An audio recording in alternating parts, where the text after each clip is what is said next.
ഉറച്ചു നിന്നാൽ മാത്രമേ സമ്പൂർണമായ സ്വാതന്ത്ര്യം നമുക്ക് അനുഭവിക്കാൻ സാധിക്കുകയുള്ളൂ. 6 പ്രധാന മതങ്ങൾ നമ്മുടെ രാജ്യത്തുണ്ട്. അതിലേറെ മതങ്ങളുണ്ട്. 6000-ത്തിലധികം ജാതികളും ഉപജാതികളുമായി വ്യത്യസ്ത സംസ്കാരങ്ങൾ നമ്മുടെ രാജ്യത്തുണ്ട്. 22 ഔദ്യോഗിക ഭാഷ ഭരണഘടന അംഗീകരിച്ചത് നമ്മുടെ രാജ്യത്തുണ്ട്.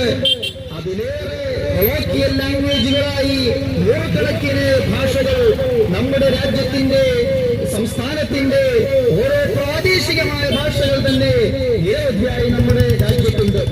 സംസ്കാരങ്ങളോ വ്യത്യസ്തങ്ങളാണ്.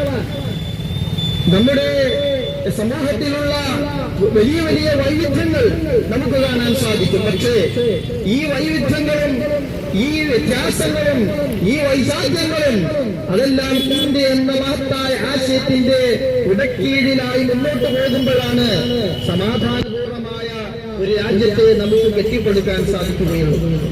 രാജ്യം സ്വാതന്ത്ര്യം അനുഭവിച്ച ആ രാത്രിയിൽ നമ്മുടെ മഹത്തുക്കളായ മഹാരഥന്മാരായ പൂർവികർ